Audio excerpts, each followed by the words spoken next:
सुप्रभात दोस्तों, स्वागत है आपका आज के मुख्य समाचारों की इस वीडियो में। दोस्तों यहां पर आपको देखने को मिलेगी आज दिन भर की 20 बड़ी खबरें मुख्य समाचार ब्रेकिंग न्यूज अपडेट्स के रूप में। तो चलिए दोस्तों जान लेते हैं आज की सबसे बड़ी खबर। चीन की धमकी के बावजूद ताइवान पहुंची अमेरिकी स्पीकर नैन्सी पेलोसी। यूएस के 24 फाइटर जेट्स ने दिया सिक्योरिटी कवर, चीन ने दे दी प्लेन उड़ा देने की धमकी।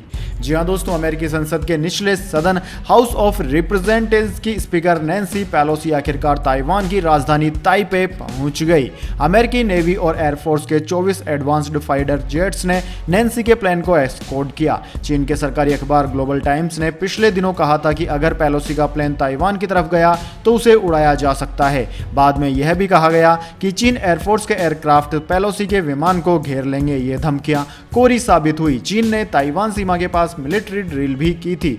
सबसे खास बात दोस्तों यह है कि अमेरिका, ताइवान और चीन तीनों ने अपनी फौजों को कॉम्बैक्ट यानी कि रेडी, जंग के लिए तैयार रहने को कहा है। मंगलवार देर शाम तीनों ने फौजों के लिए हाई अलर्ट भी जारी कर दिया। दोस्तों साउथ चाइना मॉर्निंग पोस्ट की रिपोर्ट के मुताबिक शुरुआत में कुछ झिझक दिखाने के बाद अब जो बाइडेन एडमिनिस्ट्रेशन ने चीन से सीधी निपटने के लिए तैयारी कर ली है। पेलोसी के एयरक्राफ्ट को रोकने की हिम्मत चीन नहीं कर पाया। कुछ एक्सपर्ट्स के मुताबिक चीन ने सिर्फ धमकी दी थी, वो ऐसी कोई हिमाकत नहीं करेगा जिससे अमेरिका से सीधा टकराव तय हो जाए। इसकी वजह यह है कि इस क्षेत्र में अब अमेरिका भी बेहद ताकतवर हो चुका है। दोस्तों आपकी जानकारी के लिए बता दें, चीन और ताइवान के बीच में लंबा विवाद चल रहा है। चीन ताइवान को अपना ही हिस्सा मानता है जबकि ताइवान खुद को एक स्वतंत्र देश मानता है। इसलिए ताइवान पर चीन कब्जा करना चाहता है। ऐसा करके चीन पश्चिम प्रशांत महासागर इलाके में अपना दबदबा दिखाने के लिए आजाद हो जाएगा। इससे गुआम और हवाई जैसे अमेरिकी मिलिट्री बेस के लिए सीधे खतरा उत्पन्न हो जाएगा। इसके बाद दोस्तों अगली बड़ी खबर। पूर्व पाकिस्तानी प्रधानमंत्री Imran Khan foreign funding case में दोषी करार। भारत समेत कई देशों से अरबों रुपए चंदा लिया, 13 अकाउंट्स में ब्लैक मनी छिपाई। जी हां दोस्तों, पाकिस्तान के पूर्व प्रधानमंत्री इमरान खान और उनकी तहरीक इंसाफ पीटीआई पार्टी को 8 साल पुराने फॉरेन फंडिंग केस में दोषी करार दिया गया है। इलेक्शन कमीशन ऑफ पाकिस्तान ने इमरान खान को नोटिस जारी कर पूछा कि उनके तमाम अकाउंट्स क्यों न सीज कर दिए जाएं। इमरान और पीटीआई ने पहले भी इस मामले में जवाब नहीं दिए थे। दोस्तों कमीशन के फैसले के मुताबिक पीटीआई ने 34 विदेशी नागरिकों और 351 कंपनियों से चंदा लिया। सिर्फ 8 जनरल अकाउंट्स की जानकारी दी, 13 में ब्लैक मनी रखा और इन्हें छिपाया। इसके अलावा 3 खाते ऐसे भी हैं जिनकी गहन जांच जारी है। कमीशन को इमरान ने झूठा हलफनामा दिया। पाकिस्तान के अखबार द न्यूज ने इलेक्शन कमीशन के डॉक्यूमेंट्स के हवाले से कहा कि इमरान और पीटीआई ने अमेरिका में रहने वाली भारतीय मूल की बिजनेस वुमेन रोमिता शेट्टी से करीब $14,000 डोनेशन लिया। इसके बाद दोस्तों अगली बड़ी खबर। केंद्रीय मंत्री स्मृति ईरानी बोली, राहुल गांधी को मैंने हराया इसलिए मेरे साथ दुर्व्यवहार। जी हां दोस्तों, न्यूज इंडिया 18 के अमृत रत्न सम्मान समारोह में केंद्रीय मंत्री स्मृति ईरानी ने कांग्रेस और पार्टी अध्यक्ष सोनिया गांधी पर जमकर हमला बोला। उन्होंने कहा कि कांग्रेस ने राष्ट्रपति जैसे सर्वोच्च पद पर पहुंची महिला का तिरस्कार किया। रामनाथ कोविंद जी जब राष्ट्रपति बने थे तो साल भर सोनिया जी उनसे मिलने नहीं गई। राष्ट्रपति भवन ने 21 बार उन्हें न्योते भेजे। स्मृति ईरानी ने कहा कि मैंने सुना था कि सोनिया जी मर्यादा भंग नहीं करती है, लेकिन संसद में सोनिया गांधी मेरी कुर्सी की तरफ आई और कहा कि मेरा नाम मत लो। मैंने कहा अगर आप कुछ पूछना चाहती हैं तो मुझसे पूछिए, मैंने आपका नाम लिया। मेरे लिए सोनिया गांधी का कृत्य आश्चर्यजनक था। मैं असभ्यता बर्दाश्त नहीं करूंगी। सदन में कैमरे लगे हुए हैं, अगर सोनिया जी को घेरा गया होता तो क्या कैमरे में दर्ज नहीं होता। इसके बाद दोस्तों अगली बड़ी खबर। वित्त मंत्री निर्मला सीतारमण ने कहा वीवो, ओप्पो और शाओमी पर टैक्स चोरी का संदेह है, तीनों को भेजे गए नोटिस। जी हां दोस्तों, वित्त मंत्री निर्मला सीतारमण ने मंगलवार को राज्यसभा में बताया कि सरकार चीन की 3 मोबाइल फोन कंपनियों द्वारा कथित टैक्स चोरी संबंधी मामले की जांच कर रही है। उन्होंने कहा कि तीनों कंपनियों को इस संबंध में नोटिस जारी कर दिए गए हैं। उन्होंने कहा कि यह 3 कंपनियां ओप्पो, वीवो और शाओमी है। वित्त मंत्री ने कहा कि डिपार्टमेंट ऑफ रेवेन्यू इंटेलिजेंस ने मोबाइल फोन कंपनी ओप्पो को कुल 4,379 करोड़ रुपए के सीमा शुल्क यानी कि कस्टम ड्यूटी के लिए नोटिस किया है। उन्होंने कहा कि कंपनी ने कुछ वस्तुओं के बारे में सही जानकारी नहीं दी। इसके बाद दोस्तों अगली बड़ी खबर, भारत ने लॉन बॉल्स में जीता ऐतिहासिक गोल्ड, महिला टीम ने रचा इतिहास। जी हां दोस्तों, भारतीय महिला लॉन बॉल्स टीम ने मंगलवार को महिला फोर्स से 4 खिलाड़ियों की टीम इवेंट के सेमीफाइनल में दक्षिण अफ्रीका को 17-10 से हराकर कॉमनवेल्थ गेम्स में ऐतिहासिक गोल्ड मेडल जीता। भारतीय टीम पहली बार कॉमनवेल्थ गेम्स में महिला फोर्स प्रारूप के फाइनल में पहुंची थी और सोने का तमगा जीतने में सफल रही। दोस्तों लवली चौबे, पिंकी, नयन मोनी सेकिया और रूपा रानी टर्की की भारतीय महिला फोर्स टीम ने दक्षिण अफ्रीका को हराया। एक समय भारतीय टीम 8-2 से आगे थी, लेकिन थमेला लुहानो, ब्रिगेड एल्गिजा, एक्समी करगर, सोवाना इस्ग्रिम ने 8-8 की बराबरी कर ली। भारतीय खिलाड़ियों ने संयम बरकरार रखते हुए आखिरी 3 दौरे जीते। इसके बाद दोस्तों अगली बड़ी खबर, अयमान अल जवाहिरी पर अमेरिकी ड्रोन हमले पर चीन बोला आतंक के खिलाफ है। जी हाँ दोस्तों, चीन ने अलकायदा नेता अयमान अल जवाहिरी के अफगानिस्तान में काबुल के नज़दीक अमेरिकी ड्रोन हमले में मारे जाने पर मंगलवार को सदी हुई प्रतिक्रिया दी। चीन ने कहा कि वह आतंकवाद के सभी स्वरूपों के खिलाफ है, लेकिन साथ ही आतंकवाद रोधी अभियान के दोहरे मानक और दूसरे देशों की संप्रभुता की कीमत पर इसे अंजाम देने के खिलाफ है। सेंट्रल इंटेलिजेंस एजेंसी CIA द्वारा काबुल में किए गए हमले में अल जवाहिरी के मारे जाने के बारे में पूछने पर चीन की सहायक विदेश मंत्री हुआ चुनयुंग ने मीडिया को जानकारी देते हुए कहा कि हमने प्रासंगिक खबरें पढ़ी है। दोस्तों आपकी जानकारी के लिए बता दें, अमेरिका ने अल जवाहिरी को ड्रोन हमले में मार गिराया। इसके बाद दोस्तों अगली बड़ी खबर, भारत पाकिस्तान क्रिकेट मैच इसी महीने एशिया कप में 28 अगस्त को होगा। मुकाबला दुबई में शाम 6 बजे से शुरू हो जाएगा। T20 मुकाबला, जी हां दोस्तों, भारत और पाकिस्तान इसी महीने T20 मैच खेलेंगे। ICC ने एशिया कप शेड्यूल जारी किया है। इसके मुताबिक ग्रुप ए के मुकाबले में भारत और पाकिस्तान का मैच होगा। यह मैच 28 अगस्त को दुबई में शाम 6 बजे से खेला जाएगा। फाइनल मुकाबला 11 सितंबर को खेला जाएगा। इससे पहले भारत और पाकिस्तान T20 वर्ल्ड कप में भिड़े थे 24 अक्टूबर 2021 को। इस मुकाबले में भारत को पाकिस्तान ने 10 विकेट से हराया था। इस बार टीम इंडिया के पास T20 वर्ल्ड कप में मिली हार का बदला लेने का मौका होगा। एशिया कप T20 टूर्नामेंट की शुरुआत 27 अगस्त से होगी। इसके बाद दोस्तों अगली बड़ी खबर, पाकिस्तान से आई बीमारी ने बाड़मेर में मचाई तबाही। 2 माह में 719 गायों की मौत, 10,000 से ज्यादा पशु हुए प्रभावित। जी हां दोस्तों, राजस्थान के बाड़मेर सहित प्रदेश के कई जिलों में गौवंश में फैल रही लिम्पी बीमारी के समाधान को लेकर अब केंद्र सरकार की ओर से विशेषज्ञों की टीम बाड़मेर भेजी जाएगी। अब तक 729 गौवंश लिम्पी बीमारी से दम तोड़ चुके हैं, जबकि 10,000 से अधिक गौवंश इससे ग्रसित हैं। दोस्तों भारत पाकिस्तान सीमा पर बसे सरहदी बाड़मेर जिले में एक बार फिर पाकिस्तान से आई आफत ने तबाही मचा रखी है। इस बार इसी मौसम में टिड्डियों का दल आता है, लेकिन इस बार लिम्पी वायरस आया जिसने की पशुपालकों की नींद उड़ा दी। बाड़मेर जिले में अब तक लंपी ग्रस्त से कुल 729 गोवंश की मौत हो चुकी है। वहीं दोस्तों 10,000 से अधिक पशु बीमार है। पशुपालन विभाग की टीमें सब प्रभावित क्षेत्रों में जुटी हुई है, लेकिन बीमार पशुओं की संख्या काफी ज्यादा है और टीमों की संख्या काफी कम है। इससे पशुओं को समय पर उपचार नहीं मिल पा रहा है। इसके बाद दोस्तों अगली बड़ी खबर, गिरती जनसंख्या से चीन हुआ परेशान। 2035 तक 60% जनता 30 से अधिक उम्र की हो जाएंगी। जी हां दोस्तों, दुनिया का सबसे अधिक आबादी वाला देश चीन महामारी के बाद धीमी हुई अर्थव्यवस्था के साथ अब अपनी सबसे कमजोर जनसंख्या वृद्धि का सामना कर रहा है। देश में वन चाइल्ड पॉलिसी में छूट मिलने के बावजूद जवान लोगों के मुकाबले बुजुर्गों की संख्या में वृद्धि देखी गई है। तेजी से गिरते बर्थ रेट से चिंतित चीन ने 2016 में देश की सख्त एक बच्चा नीति में ढील दी थी। आंकड़ों में सुधार न होने पर चीन ने पिछले साल अपने नागरिकों को 3 बच्चे पैदा करने की अनुमति भी दे दी थी। चीन के राष्ट्रीय स्वास्थ्य आयोग NHC ने सोमवार को वर्ष 2021 और 2025 के बीच की अवधि का जिक्र करते हुए कहा कि कुल जनसंख्या की वृद्धि दर काफी धीमी हो गई है और पहली बार यह नकारात्मक होने जा रही है। आंकड़ों पर बोलते हुए अधिकारियों ने कहा कि आने वाले 5 साल की अवधि में जनसंख्या शून्य वृद्धि या यहां तक कि नकारात्मक वृद्धि में रहने की उम्मीद है। NHC ने अपनी नवीनतम रिपोर्ट में बताया कि बच्चे के जन्म के समर्थन के लिए हमारे देश की नीति प्रणाली सही नहीं है। इसके बाद दोस्तों अगली बड़ी खबर, कॉमनवेल्थ गेम्स में भारत का 5वां गोल्ड। टेबल टेनिस टीम ने फाइनल में सिंगापुर को दी मात।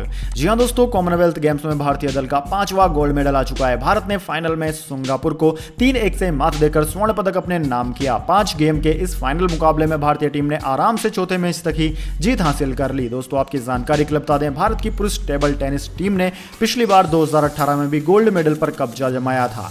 भारत की टेबल टेनिस टीम ने इस मुकाबले में कमाल का प्रदर्शन किया। इस फाइनल मुकाबले में सबसे पहले एक डबल मुकाबला खेला गया। इस मुकाबले में भारत के गणानाशेखरन साथियाना और हरजीत देसाई ने कमाल का प्रदर्शन किया। दोनों खिलाड़ियों ने इस मैच में शानदार प्रदर्शन करते हुए एक एक गेम करके सारे गेम जीत लिए और भारत यह मुकाबला आसानी से जीत गया। इसके बाद दोस्तों जाने अगली बड़ी खबर, लेकिन उससे पहले मेरी आपसे एक छोटी सी रिक्वेस्ट है। अगर दोस्तों आपको अभी तक हमारी न्यूज़ पसंद आई है तो इसे एक छोटा सा लाइक जरूर दे दीजिए, और अगर आपको पसंद नहीं आई है तो बेशक आप डिसलाइक भी कर सकते हैं, लेकिन दोस्तों लाइक और डिसलाइक जरूर कीजिए, क्योंकि दोस्तों यही हमारी मेहनत का फल होता है और इसी से हमें पता चलता है कि आपको हमारी वीडियोस पसंद आ रही है या नहीं।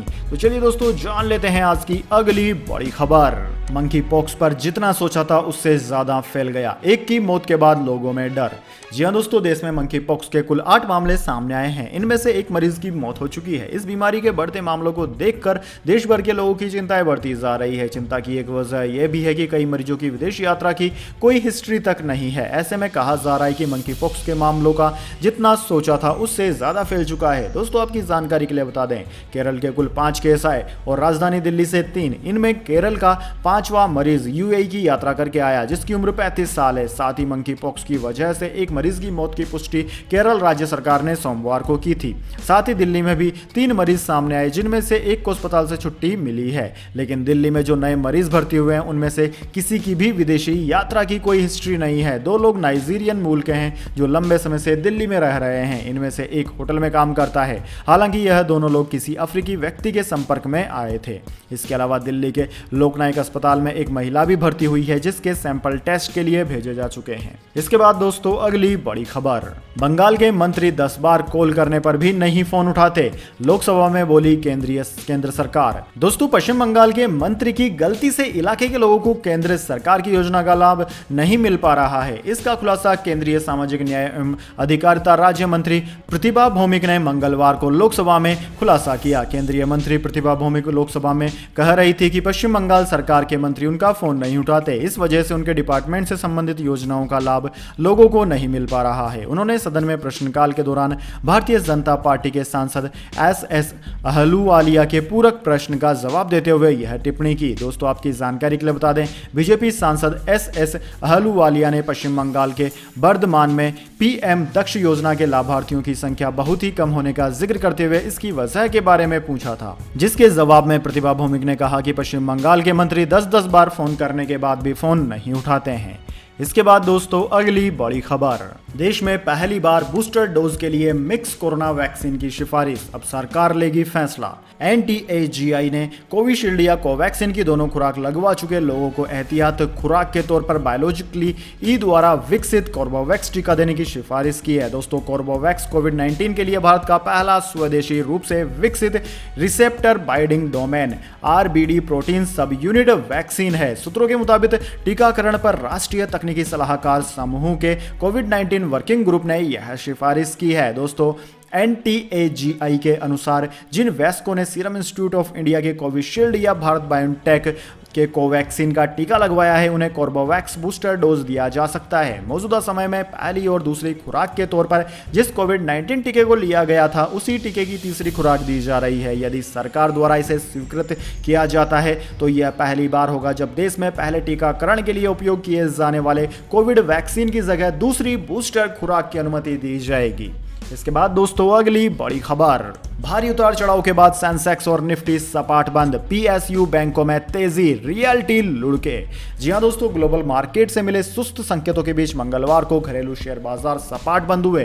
पावर और PSU बैंक शेयरों में खरीदारी के से बाजार को सपोर्ट मिला। हालांकि रियल्टी शेयरों में बिकवाली ने बाजार पर दबाव बनाया। बाजार के अंत में सेंसेक्स 21 अंक चढ़कर 58,136 के स्तर पर बंद हुआ। वहीं निफ्टी 5 अंक चढ़कर 17,345 के स्तर पर क्लोज हुआ। आज के कारोबार में बाजार में दिन भर उतार चढ़ाव देखने को मिला। ऑटो, बैंकिंग, MFCG शेयरों में खरीदारी दिखी। इंडसइंड बैंक टॉप गेनर रहा। BSE पर 3,494 शेयरों पर कारोबार हुआ। इनमें से 1,884 शेयर हरे निशान में रहे, जबकि 1,487 शेयर लाल निशान में, जबकि 123 शेयर बिना किसी बदलाव के बंद हुए। इसके बाद दोस्तों अगली बड़ी खबर, 1 अक्टूबर से 10 करोड़ से ज्यादा टर्नओवर वाली कंपनियों के लिए ई इनवॉइस जरूरी, अभी 20 करोड़ है लिमिट। जी हां दोस्तों, 10 करोड़ रुपए से ज्यादा के टर्नओवर वाले कारोबारों को 1 अक्टूबर से B2B ट्रांजैक्शंस के लिए इलेक्ट्रॉनिक इनवॉइस जनरेट करना होगा। केंद्रीय अप्रत्यक्ष कर एवं सीमा शुल्क बोर्ड ने एक सर्कुलर जारी कर इस बात की जानकारी शेयर की है। गुड्स एंड सर्विस टैक्स के तहत 10 करोड़ रुपए से अधिक टर्नओवर वाली कंपनियों के लिए 1 अक्टूबर 2022 से ई इनवॉइस को अनिवार्य कर दिया गया है। दोस्तों आपकी जानकारी के लिए बता दें, इससे पहले मार्च में 20 से 50 करोड़ के टर्नओवर वाली टैक्स कंपनियों के लिए रजिस्ट्रेशन और लॉगिंग की सुविधा को सक्षम किया था। इसके बाद दोस्तों अगली बड़ी खबर, दिल्ली हाईकोर्ट ने कहा बुजुर्गों की शांति के लिए सीनियर सिटीजन संबंधी है कानून। जी हां दोस्तों, वरिष्ठ नागरिकों को लेकर दिल्ली हाईकोर्ट ने मंगलवार को बड़ा आदेश दिया है। हाईकोर्ट ने कहा कि सीनियर सिटीजन से संबंधित कानून का मकसद उम्र दराज लोगों के लिए शांति सुनिश्चित करना है। दरअसल दोस्तों, दिल्ली हाईकोर्ट में 2 लोगों ने एसडीएम के द्वारा पारित एक आदेश को चुनौती देते हुए याचिका दायर की थी। एसडीएम ने दोनों को उनके पिता के घर से बेदखल करने का आदेश दिया था। हालांकि हाईकोर्ट ने दोनों की याचिका को खारिज कर दिया और उक्त आदेश दिया। हाईकोर्ट ने मामले की सुनवाई करते हुए कहा कि एसडीएम ने इस आरोप पर भी ध्यान दिया है कि यहां याचिकाकर्ता जो दोनों बेटे हैं वे अपने बुजुर्ग पिता की देखभाल नहीं करते, इसकी बजाय उनके और उनके परिवार के अन्य सदस्यों के साथ वे मारपीट भी करते हैं। इसी के साथ दिल्ली हाईकोर्ट ने एसडीएम के आदेश में दखल देने से इनकार कर दिया और बेटों को बेदखल करने का आदेश बहाल रहा। इसके बाद दोस्तों अगली बड़ी खबर, गोल्ड सिल्वर प्राइस टुडे, खुशखबरी, सोना चांदी हो गए सस्ते, 850 रुपए फिसला सिल्वर का भाव। जी हां दोस्तों, सोने और चांदी दोनों की कीमतों में आज गिरावट देखने को मिली। इस समय गोल्ड की खरीदारी करने का अच्छा मौका है। दोस्तों दिल्ली सराफा बाजार में आज सोना 279 रुपए की गिरावट के साथ 51,877 रुपए प्रति 10 ग्राम पर बंद हुआ। वहीं दोस्तों चांदी की बात की जाए तो चांदी 841 रुपए की गिरावट के बाद 58,480 रुपए प्रति किलोग्राम पर बंद हुई। अंतर्राष्ट्रीय बाजार की बात करें तो दोस्तों अंतर्राष्ट्रीय बाजार में सोना $1771 प्रति औंस जबकि चांदी $20.25 प्रति औंस पर स्थिर रही।